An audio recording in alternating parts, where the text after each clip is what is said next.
warroongeelaati.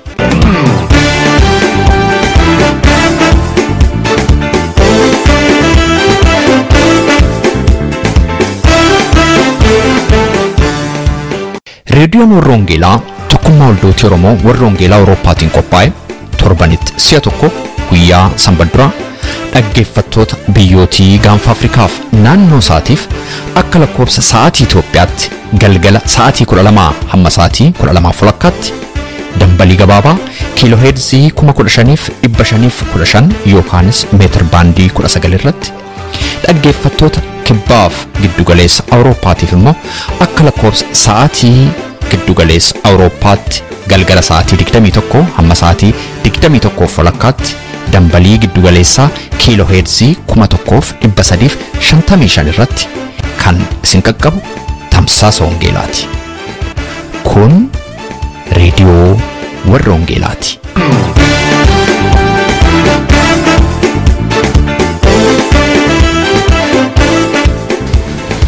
Harka fuunee attam jirtu jaalatamtootaaf kabajamtootaa dhaggeeffattoota keenya reediyoon warroongeelaa har'as sagantaa ishee guyyaa har'aa qabattee kunoo dhiyaatteetti.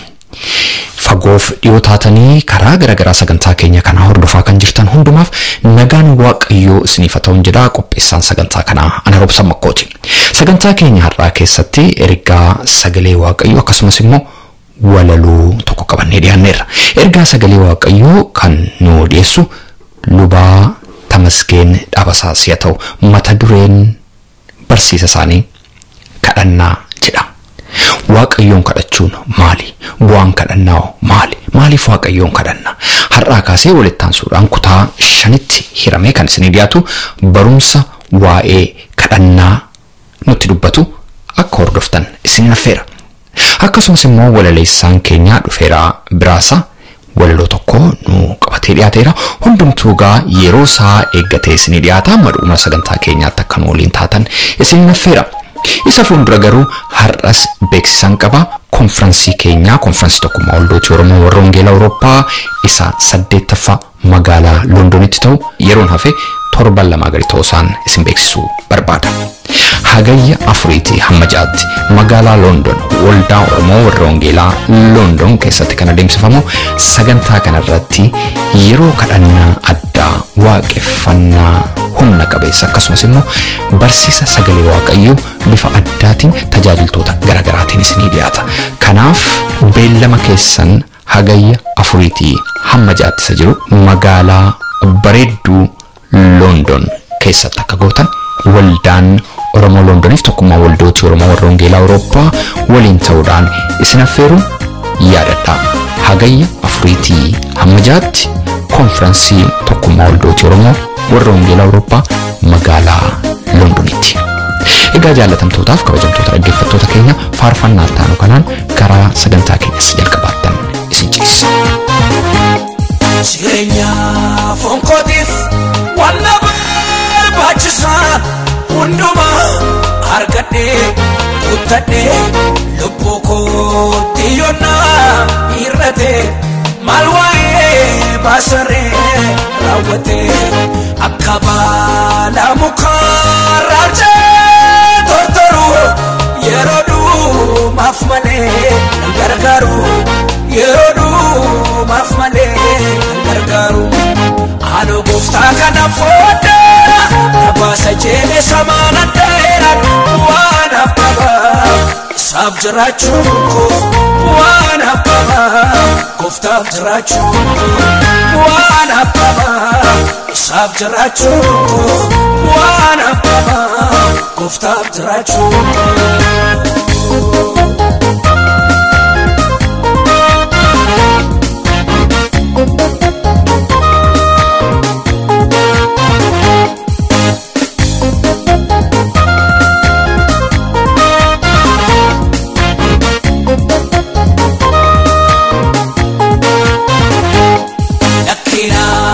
Episini atisya lubuko matuma kabjeli chalisi isaboru yade chirada kanafan iskawa fakana kafifo nifika utuma nagau challise waaqayyo jirachu murtese waaqayyo jirachu murtese ano gufta kana fodera tabasa jede samana tera wana baba sab jirachu wana baba gufta jirachu wana baba sab jirachu wana baba gufta jirachu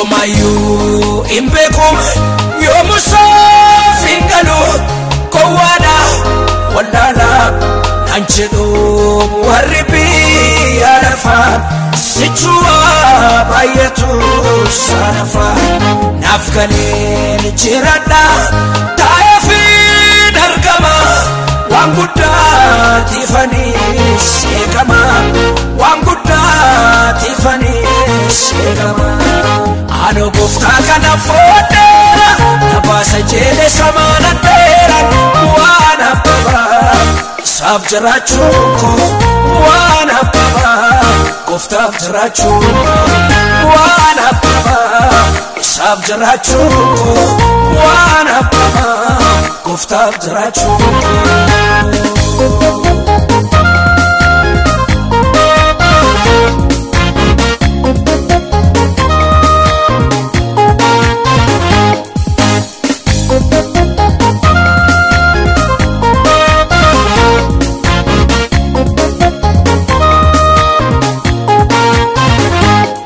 akawan gatamet lakka isabira darbe ilale tufade biyila famaka tbase knago dewal nase anafo kanwae imbafnestera doksawan undana kalera doksawan undana kalera ano gufta kana fodera tabasa jede saboda dhiyootti kan argamtan obbolootaa nagaan waaqayyo abbaa bakka isin jirtan maratti isinii wajjiniin haa ta'u.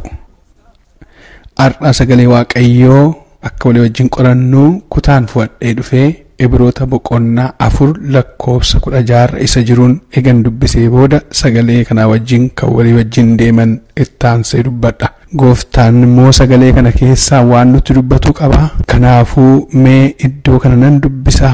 Ulfinni waaqayyoo duwwaadhaaf haa ta'u. Akkana jedhanan dubbisa. Yeroo barbaachisetti akka nu gargaaruuf araara isaa fudhachuudhaaf ayyaana isaas argachuudhaaf kottaa ija jabinaan gara teessoo waaqayyoo isa ayyaanaan guututti hin dhiyaannaa jedha. Sagalee waa lamas keessaa argina. Araara isaa fudhachuudhaaf ayyaana isaas argachuudhaaf mataa keenya gadi qabannee sagalee kan akka waaqayyo nuuf ibsuuf hin kadhanna bakka jirru hundumatti. Yaa waaqayyoo ati waaqayyoodha.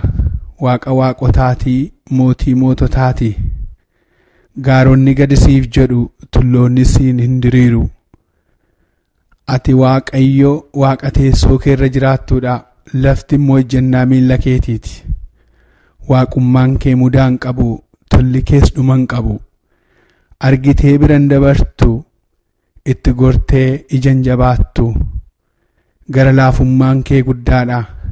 Dhageessee ija garbicha kee daftee bira kan geessu, isa jaamaa ija kan bantu, isa goophoo kan qajeelchitu, kan du'e boolla keessaa kan kaaftu, haadha hiyyeessaas harka kan qabdu, kan daftee nama qaqqabdu, waaqa mudaa hin qabne, waaqa waaqotaa, mootii moototaa.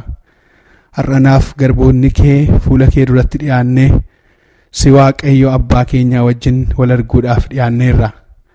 Sagaleen kee dhugaadha. Gara kee dhumne maqaa gooftaa Yesuusiin bantiin waaqaa nuu baname. Fuula fuulatti siif nu akka wal agarru ayyaanni kee nuuf baay'atu. Laphee cabaaf garaa gad deebi'aa nuuf kenni. fuula kee dura dhaabannee sirraa akka barruuf sammuu keenyaaf qalbii keenya bani ayyaana kee keessatti nu qabi. Naannoo keenya kan marsu sirraa kan nu ittisu ija keenya jaamsuun laphee keenya hatuudhaan jireenya keenya balleessuudhaan aariidhaan kan nu guutu hafuurri abbaa ormaa diina biraa kan darbatamu maqaa ilma kee Yesuus Kiristoosiin kan hidhame haa ta'u. Amma yaa gooftaa aniif obboloonni koo bakka fagoo bakka garaagaraa teenyee wantati jettu sirraa barraa sagaleen kee immoo dhugaadha. Sagalee keetiin gara keenya akka dhuftu araara keef ayyaana kee akka nuu baay'iftu jaalala kee fedha kee nuuf haa ta'u. Kana waan gootuuf jalqabdee immoo waan nu ficcisiiftuuf maqaan kee haa ulfaatu. Qulqulluuf tolaaf amanamaa ilma kee Yesuus Kiristoos isattiin sitti toluutii jedhi. Ameen. Maqaan Waaqayyoo bara hamma bara baraatti kan eebbifame haa ta'u. Sagaleen ammas ni dubbisee argitanii dhageessaniittu. Akkuma jedhee inni barreesse akkana jedhe yeroo hundumaatti yeroo barbaachisetti akka inni nu gargaaruuf araara isaaf argachuudhaaf jedha. Inni tokkoffaan araara isaa argachuudhaaf, inni lammaffaan ayyaana isaas fudhachuudhaaf, araara isaas fudhachuudhaaf, ayyaana isaas argachuudhaaf kottaa ija jabinaan gara teessoo ayyaana Waaqayyootti hin dhiyaannaa isa barbaannaa jedha. Egaan gara Waaqayyootti dhiyaachuudhaaf, gara Waaqayyoo dhufnee sarraa fudhachuudhaaf, ayyaana isaa argachuudhaaf itti dhiyaachuutu nurra jiraata. Namni Waaqayyoo wajjiniin wal arguun barbaachisaa wanta ta'eefi isatti dhiyaanne isaa wajjin wal agarra jechuudha. Gaaffiin qabnuuf deebii qabnuu hundumaa argachuu dandeenya jechuudha. Waan nutti ulfaate hundumaaf yoo gara isaatti dhiyaanne Waaqayyoo irraa argachuu dandeenya. Karaa kamiin namni gara Waaqayyootti dhiyaachuu danda'a isa jedhu yoo keessaa baafnee ilaalle inni tokkoffaan kadhata isa jedhuun keessaa fudheera. Kadhata kan jedhu mata duree kana jalattan egaa gooftaan yeroo naa kenne irratti isinii wajjiniin barachuu barbaada. Anis gooftaan amma naa ibsetti isiniif ibsuu barbaada. Ayyaanni Waaqayyoo nuuf baay'atu. Waa'ee kadhataa. Kadhata jechuun maal jechuudha? Otuu kana duwwaa utuu hin ta'in namni bifa Waaqayyoo fakkeenya Waaqayyootiin waan uumameef Waaqayyoo wajjiniin wal arguun barbaachisaadha. Karaa ittiin wal arganis immoo inni guddaa ta'ee an akkanatti mul'atetti tokko kadhata. Kunis namni haala garaagaraa keessa jiraatee hojiidhaan yookiis immoo bakka garaagaraatti bahee yeroo kan hin qabaanne yeroo kadhataa hin qabu. Rakkoo kan ta'e namni akka Waaqayyo wajjin wal hin agarreef kan godhu yeroo baay'ee haala biyya lafaa keessa waan jiraannuuf waa baay'eedhaan namni biizii of godha. Garuu yeroo gara Waaqayyoo dhufu kadhataan fuula gooftaatti yeroo dhiyaatu fuulatti Waaqayyo wajjin yeroo itti wal argu ta'a boqonnaa argata jechuudha. Kanaaf kadhatii kiristaanotaa garuu karaa Kiristoos waan ta'eef haalli isaaf hojiinsaas adda. Kadhatii mallattoo Waaqayyo wajjin walitti nama fiduudha. Maqaan gooftaa Yesuus kan eebbifame haa ta'u. Kadhatee egaa tokkummaan kadhachuun hin danda'ama. Yeroo kadhannu galataan, sagadaan, qalbii diddiirrannaadhaan akkasumas immoo himannaadhaan Waaqayyo wajjin wal arguun hin danda'ama. Namni haala garaagaraatiin iddoodhaaf yeroo utuu hin filatin kadhachuullee akka inni danda'u sagaleen Waaqayyoo yeroo baay'ee nutti dubbata. Haa ta'u iyyuu malee inni caalaa ta'ee inni guddaan furtuudha. Furtuu kan ta'ee natti dhaga'amu laphee cabaaf qabaachuudha. Namni furtuu harka isaa keessaa qabu mana itti galu banatee hollixa. Namni furtuu harkaa qabu waajjira hojjetu banatee hollixa. Namni furtuu harkaa hin qabne mana kamiin iyyuu banatee lixuu hin danda'u. Mana ofii isaatii yoo qulfii isaa yookiis immoo yoo furtuu isaa harkaa qabaate duwwaa lixuu danda'a. Kanaafuu namni furtuu qabu akkuma waan barbaade banatee kutaa barbaade ittiin lixuu danda'u, isaaf kan kenname isaaf kan ayyamame ittiin lixuu danda'u, laphee cabaa namni qabaatus immoo akkasuma gara gooftaatti ittiin ol galuu danda'a. Wanti isa dhowwu hin jiru jechuudha. Laphee cabaa namni qabu gooftaa wajjiniin fuulaaf fuulatti wal arga jechuudha. Maqaan gooftaa Yesuus kan eebbifame haa ta'u. Waaqayyos kan barbaadu har'a bifa namaas miti, hojjaa namaas miti, qabeenya namaas miti. Yookiis immoo haala mul'atu kan biraa miti. Waaqayyo laphee cabaaf garaa gad deebi'aa barbaada. nama akkasiitti waaqayyo dhiyoodha. Kanaafuu inni furtuu ta'ee, inni guddaa ta'ee, inni mul'atu laphee cabaa waaqayyoof qabaatan isa wajjin wal arguudha. Dubartii laphee cabaa qabdu tokko gaaffii of biraa qabdu tokkoon isin hubachiisuu barbaada. Yeroo gabaabduu kana gidduutti wangeela Yohaannis boqonnaa 4:24 yeroo argitan dubartiin kun konverseeshinii gooftaa Yesuus Kiristoosii wajjin waliin godhan argina. Isheen waan beektu dubbatti, gooftaan immoo waan hubannaa dubbata. Isheen kan isin jettu abboonni keenya gaara kana gubbaatti sagaduu, isin immoo warri Yihuudootaa lafti isin waaqayyoof sagaduun ta'u jira jettanii Yerusaalem keessa jettuu ittiin jette. Dubartiin kun dubartii Samaariyaati. Kanaafuu gooftaan immoo dubartii kanaaf deebii gahaa inni deebisu keessaa waan laphee isheetti bu'u, waan ishee hubachiisu tokko dubbata. Yommus Yesuus dubartittiidhaan maal jedhaa, yeroon itti isin gara gaara kana gubbaatti yookiis Yerusaalemitti abbaadhaaf hin saganne dhufuudhaaf jira naa amani jedha. Amma kanatti isheedhaaf hin galle. Isin waan hin beekneef sagaddu, nuyi garuu waan beeknuuf saganna jedheetti dubbate. Fayyinni garuu Yihuudoota keessaa akka inni dhufu beenna. Yeroo inni itti dhufus immoo ammayyuu ga'eera jedheeti waa'ee hafuuraa dubbata. Hafuuraaf dhugaadhaan abbaadhaaf kan sagadaniif garuu inni ammayyuu ga'eera.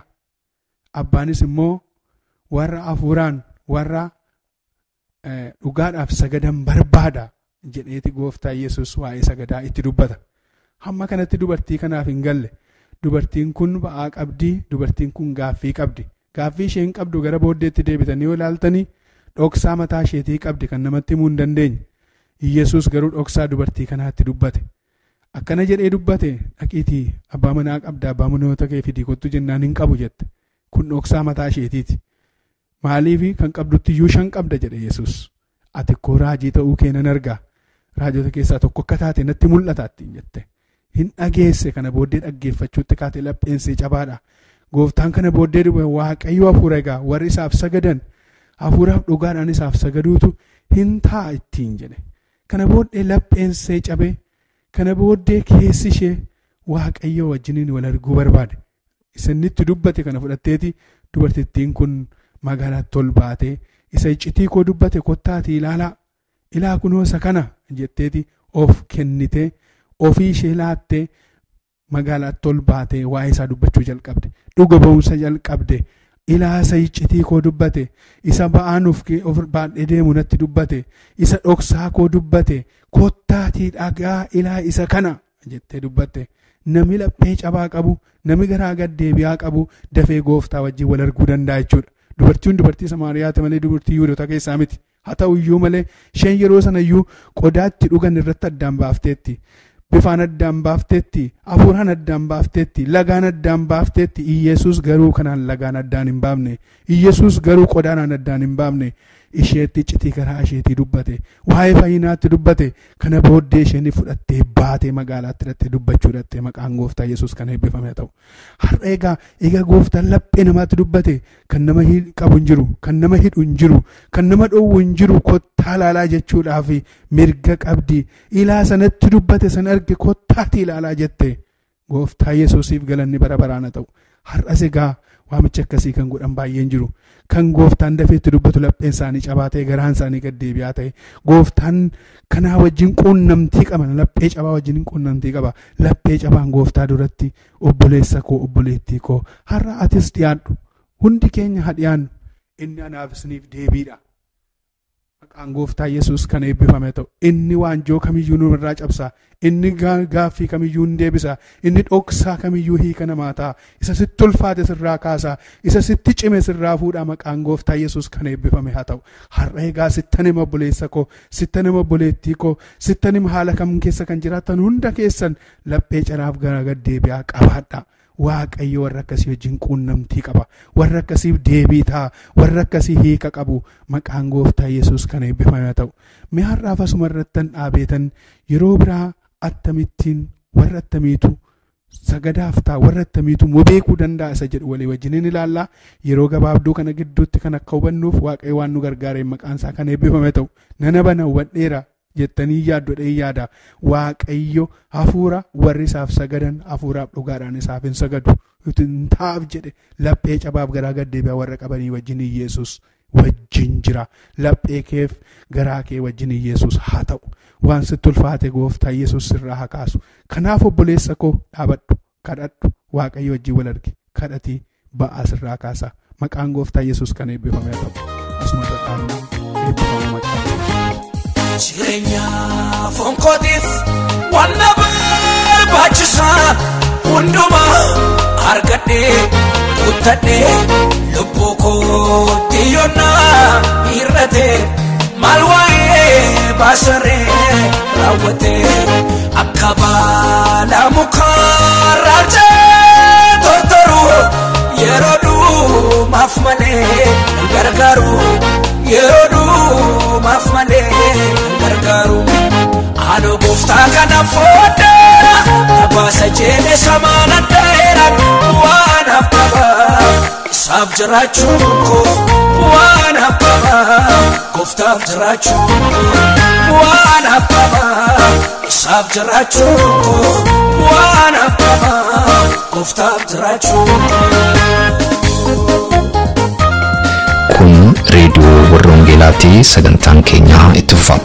Meetir baandii 19 yookaan immoo kiiloo heerzii 15,515 irratti guyyaa sanbadduraa galgala sa'aatii 12 amma sa'aatii 12:00 kan isinii darbu tamsaasa kana YouTube irratti, SoundCloud irratti, karaa Facebook akkasumas immoo karaa websaayitii keenyaa hordofuu dandeessu. Websaayitiin keenya maqaan isaa www.uoece.org jedhama. Irraan isinii deebi'a.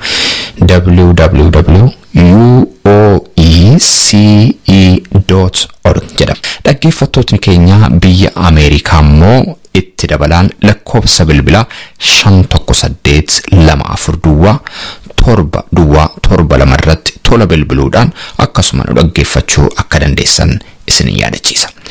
Facebook irra jirra, laayikii nu tolcha, YouTube fi SoundCloud irras jirra, subscribe gochuudhaan karaa isinitti tole nu hordofuu dandeessu. Jaallatamtootaaf kabajamtoota dhaggeeffattoota keenya yeroo nu hafe keessatti immoo walaloo ittaanee dhiyaatu kanaa obboleessi keenya dhufeeraa biraasaan walaleessu waliin dhaggeeffanna. Ammas turtii gaariin isiniin jedhaa qopheessaa sagantaa kanaan Roobsan Makkooti. Yaaddoo yaada bubbee sodaachisaa sa tokko gaccabsee sa tokko ol kaasu beektota jajjaboo sagaleen isaanii lafa kana raasu.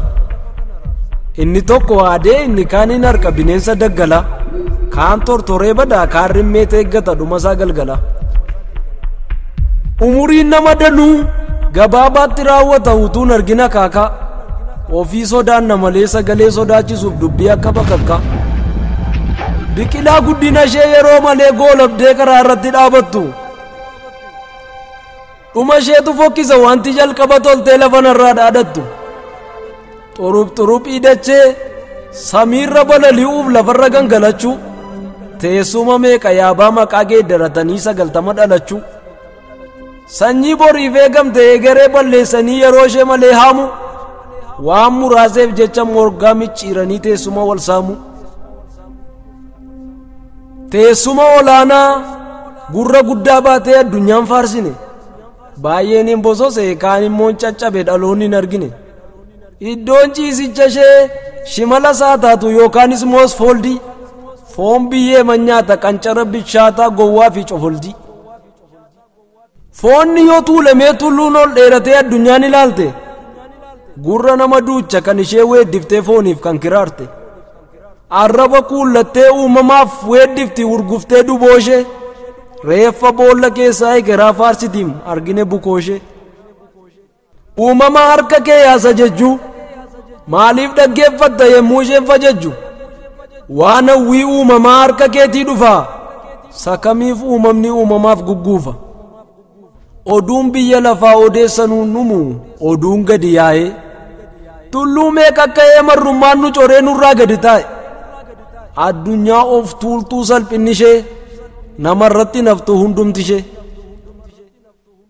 Jireenyi dachee kanaa waa jannata fakkaata ofii hirriba dhorkee yaadi namaan taphata. Yemmuun buusee baasu dachaaf irraan oolee sakaleessaa caalaa jireenya koo goole. Warri gama sanaa garaa gogaan soomu bokkaan kun miilana gama keenya roobu gama keenya kana bakakkaama saniin gubee bobeessinaa waaqi nama miti oduun odeessina waan qoonqoo waan nyaataa yoo dhabde tamtaata ofii qullaa deemee warqee itti uwwisee barii lafaa ka'een naqee dudubbise wareega keen baasaa kunnoo achi dhaqee bokkaa keenaa roobsi joorgis tilaa warqee uumamoo uumama waaqi koo baranaa bokkaa eessaa fida joorgisiin jarana waa beetta jedhanii waa wallaaltu maaf kaatee shinii keenaan ilaaltu yaa abbaa tabsaa maaliif yemmuu fiigu na gaggabsaa barii lafaa kottuu tamma kadhu akka bor deebitu naa kakadhu jinnii garaa garaa namarraa kabalaa qodaatti cobsadhu waan akka tabalaa bakakkaan kee erma eekiltuu gamaa waaqayyo maal taanaan dheekkamaa urunguun galgalaas waa farrisaa silaa kan kontoluu maal mallisaa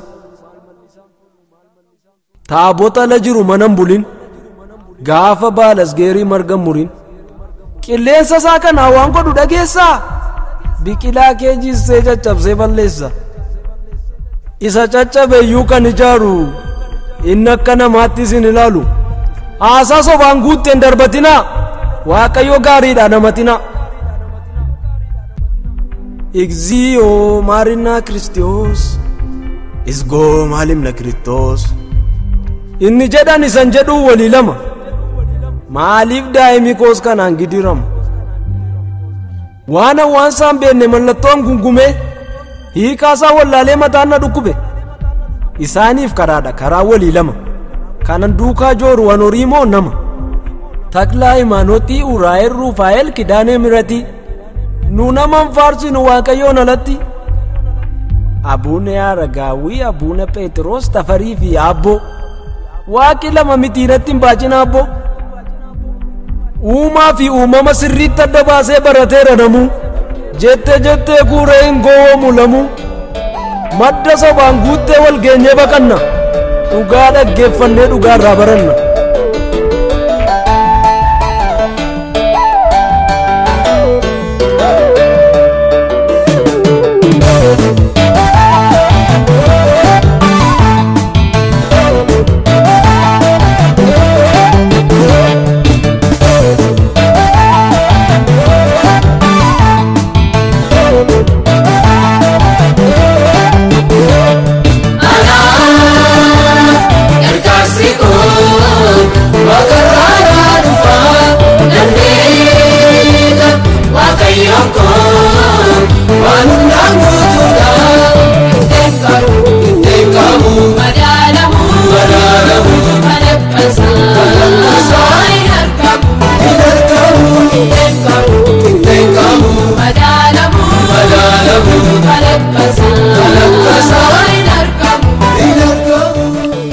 dhaggeeffattoota keenya sagantaa keenya irratti akka eebbifamtan abdii qabna.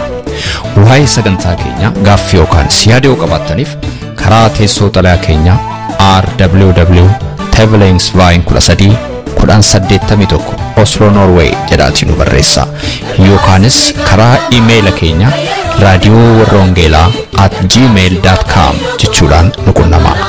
Torbee sagantaa biraatiin hamma walitti deebinutti nagaa waaqayyootiin tura. Kadire nyati, anuri sanam kata, barakoo